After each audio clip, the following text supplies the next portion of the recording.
Falando que você começou a se interessar pelo mercado financeiro e tal, por onde foi? Em que momento você leu um livro, você viu uma... O que que foi que aconteceu que você falou, opa, posso empregar minha inteligência aqui? Olha, a primeira recordação que eu tenho falando sobre dinheiro especificamente, na verdade não é minha em si, é minha avó me contando.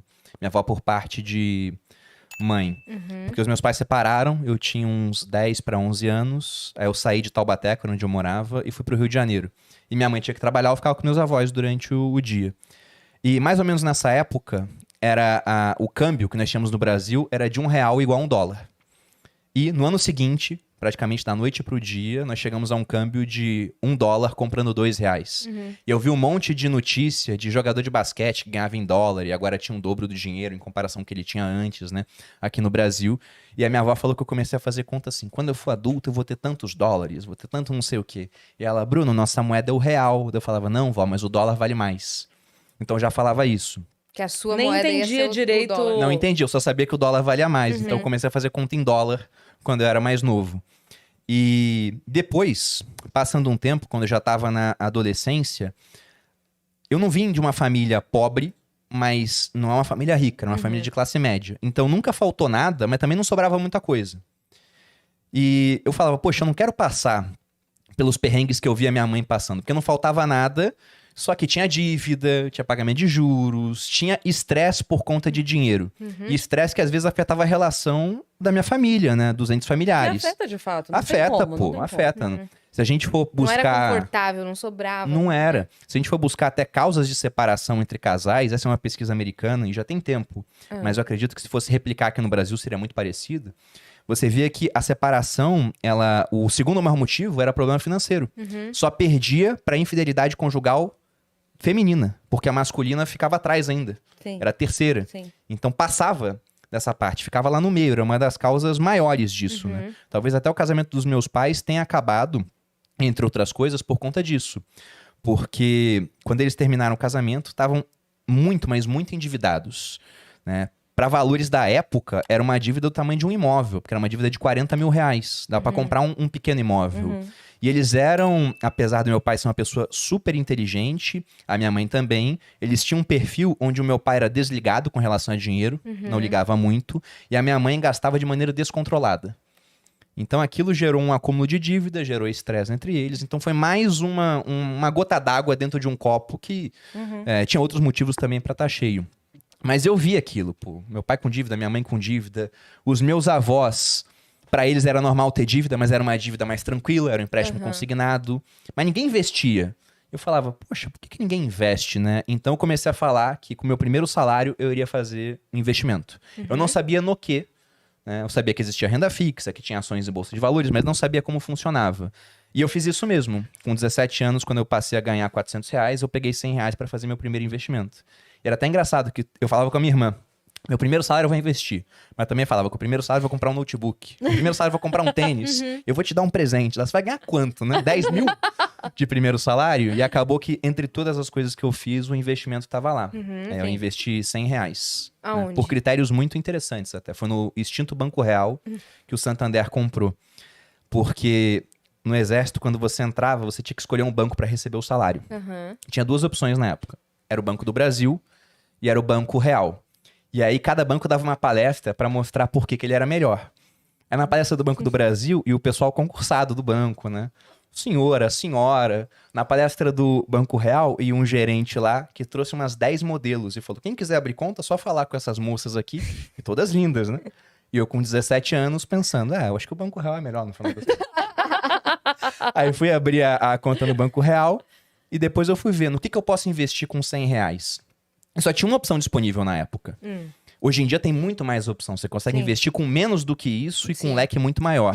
E muito tempo depois, né? Porque assim, os R$ 100 que você investiu lá em 2006, foi isso? Foi em 2006. R$ 100 lá de 2006 já não seria mais R$ 100 hoje. Não, Não sei mudou imaginar- radicalmente. Pra comparar, você teria que ser uns, sei lá, Não, dá pra gente ver depois uma uns calculadora de R$ 800 inflação. hoje, seria? Olha, se a gente for Se a gente pegar desde 94 para agora, o poder de compra dos R$ 100 hoje equivalem a R$ 14. Então, enquanto com Pra você comprar a mesma coisa que você comprava lá em 94 com o dinheiro de hoje... 700, 800 reais. Uns 1.000. Quase uns 700. Seria então isso, minha mais conta ou não foi menos. tão ruim assim. Não passei tanta vergonha. Não, sua Mas conta tá foi bom, boa. uns 700 reais. Então, se você imaginar que pra pessoa hoje começar com o que o Bruno lá de 2006 começou, que era com 6 reais, hoje equivaleria a 700. Mas hoje a pessoa consegue começar com, sei lá, 5% disso. Com R$1. É. Dá pra começar com R$1 hoje. Tem banco que aceita investimento a partir de R$1. Sim. Logicamente, o que isso vai mudar na sua vida em termos práticos? Nada. Uhum. Né? Você Ele vai fica ganhar... rendendo uns centavinhos lá. Tu vai ganhar 9 centavos no Sim, final de sim, um ano, vamos colocar sim. assim. Então não muda nada. Eu já fiz isso daí. Isso Só que daí é- de R$1 ou R$2 pra fazer teste. Pois e fica é. lá, gerando 8 centavos, 7 centavos. Mas é bom porque muda a chave na cabeça Sim. da pessoa. Foi o que Sim. aconteceu comigo. R$100, apesar de ser muito mais dinheiro naquela época do que é hoje em dia, também não iria alterar a minha vida. Só que depois de 2 meses, os R$100, eles foram investidos em um fundo que pegava empresas que tinham preocupação ambiental, né, uma parte mais social. Então era um precursor de uma tendência que existe hoje que chamam de ESG, uma tendência de preocupação com o ambiente, né, environmental, social, a parte social e de governance. E aí, naquela época, tudo subia na bolsa. De 2000 a mais ou menos 2007, a nossa bolsa subiu muito. Então, em 2 meses, eu tinha ganho 40%. Os R$100 tinham virado 140. Uhum. Isso mudou a minha vida em termos práticos? Não, mas eu comecei a fazer conta de juros, né? Eu Sim, falei, nossa, se em 2 meses eu ganhei tanto, em um Uhum. ano eu vou ganhar tanto, se eu botar Sim. mais E se eu R$100... botasse tanto? quanto Aí é eu que já eu me ia vi, eu ganhar? falei, nesse ritmo, em 10 anos, eu tô na capa da Veja, assim, de braço cruzado, né? Como milionário. Sim. Só que, lógico que não foi assim. O fundo subiu, depois ele caiu. Em 2008 veio uma grande crise. Mas depois que eu vi que dava pra fazer isso, eu falei, tem que estudar mais sobre isso. Porque não tem como prever. Não tem como prever. É. Pra ver, né, onde que isso vai dar, as outras opções que existem. Então, nessa parte, eu já comecei a querer me aprofundar bastante em educação financeira. Uhum. Essa parte de investimentos. Mas esse é o tipo que assume muitos riscos? Depende de quem está avaliando. Porque, por exemplo, entre 2010 e 2016, a nossa Bolsa de Valores tem uma performance horrível.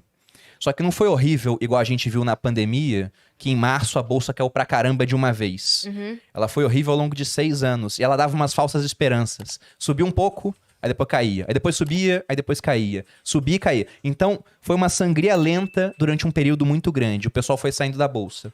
Nessa época, eu tinha mais ou menos 30% do dinheiro que a gente tinha investido em Bolsa. E pra muita gente, o Perini é maluco. Um cara que gosta de correr muito risco, era o que os meus amigos falavam. Sim. Depois, quando a bolsa começou a subir, todo mundo começou a botar 70, 80, 90, 100% em bolsa. Aí eu virei o cara, Perini é um conservador. Ele é medroso, ele não mexe muito com isso, né? De bolsa, não gosta tanto. Sendo que a minha alocação era mais ou menos isso, 30, 40% ficava variando dentro desse perfil. Então depende de pra quem você pergunta. Para algumas pessoas, como eu gosto de criptomoeda, por exemplo, eu sou um Sim. cara arrojado.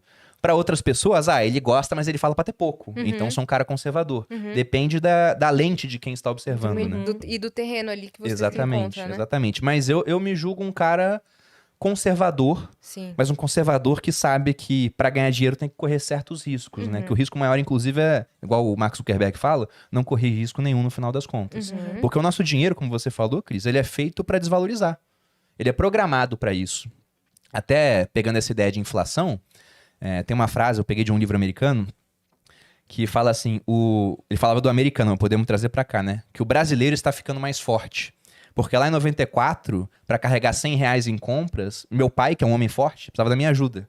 Hoje em dia, meu irmão de 15 anos carrega R$100 em compra em uma sacola em uma mão. Um dedo. Então será que o meu irmão tá muito mais forte do que o meu pai ou aconteceu alguma coisa com o dinheiro ao longo do Sim. tempo, né? Sim. Exatamente. Hoje, o conteúdo que você estava gravando era sobre inflação, inclusive. Sobre inflação, inclusive. Né? Sobre o que a gente pode esperar para esse ano em termos de inflação. Uhum. Eu acho que é menos do que nós tivemos no ano passado. Uhum. Mas é muito difícil também fazer previsões para um sistema que reaja à previsão, né? Uhum. Porque se a gente aqui fosse discutir o tempo, fazer uma previsão de tempo, não que alguém fosse levar a sério uma previsão de tempo feita por nós, né?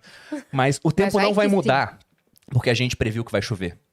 Agora, se a gente senta aqui e bota mais um pessoal influente no mundo das finanças e começa a fazer previsões sobre, por exemplo, o dólar, e fala, não, o dólar vai cair. Aí pode ter empresário assistindo isso e pensando, caramba, então quer dizer que o dólar que tá alto agora vai cair nos próximos Vou anos. vender. Aí, além disso, ele pode fazer o seguinte, ele olha lá e vê, se eu pegar dinheiro emprestado lá fora, os juros é de 4% ao ano, sendo que aqui é de 20%. Aí ele que não é bobo entende o seguinte, quer dizer que eu posso pegar dólar lá fora por um juros baixo, posso gastar ele agora e na hora de pagar ele vai estar valendo menos do que ele vale hoje. Então ele prefere muito mais pegar dinheiro emprestado lá fora. Só que ele não é o único esperto assistindo isso. Tem centenas, milhares de pessoas que vão pensar a mesma coisa. E se todo mundo pega dinheiro emprestado lá fora, todo mundo vai precisar de dólar para pagar as dívidas depois. Então vai haver mais demanda por dólar, o preço do dólar pode ficar alto por conta disso. Sim. É a historinha do falta tomate, né? Como é que é essa? Tem a Eu não historinha conheço. que fala assim que o cara resolveu inventar uma mentira na cidade, assim, e passou com o carro de som falando, gente, não tem mais tomate, acabou o tomate, não tem mais tomate, a produção de tomate acabou, não tem mais. Aí todo mundo desesperado falando, vou ficar sem tomate. Todo mundo corre pro mercado e compra todo o tomate que tem, é o tomate É, falta. Pois é, o sistema reagindo à previsão. Muito boa essa história, vou usar. É legal, né? Muito boa. Olha aí. Porque é isso. Ele Você vai falar, disse você a Cris fala Paiva. Olha, no já pensou? Vênus, Parece que o jogo virou, não é mesmo? Não, mas é isso, assim, A pessoa que eu sigo, vocês talvez devem conhecer. Eu gosto muito, eu acompanho bastante, que é a Cris vai ser- Paiva. É que daí a pessoa vai falar, não conheço. Vai ser- Vai sim, vai conhecer. Mas, puta, eu ia perguntar alguma outra coisa que a gente tava falando, você falou de Bitcoin. Inflação. Porque, na real, hoje você tem o discurso de criptomoeda, do tipo, tenham, mas você realmente tem essa coisa de, tipo assim, tenha pouco. Depende também de pra quem eu tô falando. Se você senta aqui comigo, Cris, e fala o seguinte: Bruno, eu sou uma pessoa que já tem minha vida resolvida, eu tenho um bom patrimônio e não preciso dele nos próximos 5 anos. Tá bem tranquilo. E eu tenho estômago pra aguentar a volatilidade do mercado. Porque é um mercado que, quando sobe, sobe muito. E quando cai, né, ele cai demais. E o pessoal não faz as contas pra entender o que é essa queda. Porque eu já vi esse mercado cair mais de 80%. E o pessoal pensa, não, é super tranquilo, que ano? né? Isso de 2017 para 2018, que é 80%. Eu já vi cair 50% em um dia. E nessa hora, as convicções das pessoas são testadas. E é aquele negócio, o mercado muitas vezes não cai simplesmente descolado da realidade. Ele cai porque o mundo está piorando. Durante o início da pandemia, por exemplo, a bolsa caiu muito. Mas por que ela caiu muito? Porque tinha empresa fechando. Sim. Ninguém sabia como é que seria o mês seguinte, ninguém sabia o que estava acontecendo ainda. Então, tinha gente que estava demitindo funcionário, Sim. tinha empresário que não sabia para quem ia vender. Então, esse cara, ele foi obrigado a vender em um momento muito ruim do ciclo econômico para ter dinheiro em caixa. Senão o negócio dele quebrava. Sim. Então, Aí não ele é vende só... pelo que tá, né? Pois é, ele vende vende pelo que dá. pelo preço que tá. Então não é que o cara é burro, né? Porque todo mundo sabe, não é pra vender na baixa. Mas ele é obrigado a vender naquele momento. Agora, se você fala, não, se esse momento chegar, eu vou resistir. Primeiro porque eu já resisti antes. Você fala pra mim que já investe. Eu vou acreditar. Agora, se você fala pra mim, eu nunca investi, nunca passei por isso, eu quero ter 50% em criptomoeda, eu falo, você é doido, pô. Porque vai dar problema, com certeza. Então, por isso que, de maneira geral, eu gosto de falar, tenha, mas não tenha muito.